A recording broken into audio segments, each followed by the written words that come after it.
அகிலாண்ட கோடி பிரம்மாண்ட ரூபமாய் எழுந்த சப்தகன்னியே போற்றி. ஓம் ஆயர்புரிதனிலே ஆதியிலே முட்டையின் கருவிருந்து அவதரித்தவளே போற்றி.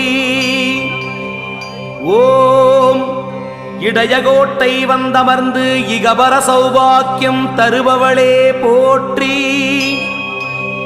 ஓம் ஈரேழு உலகத்திற்கும் சக்தியாய் விளங்கும் எங்கள் குலதெய்வமே போற்றி.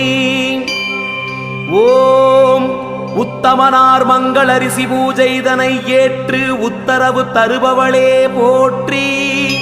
ஓம் ஊழ்வினை தீர்க்க வந்த எங்கள் இடையகோட்டை உத்தமியே போற்றி.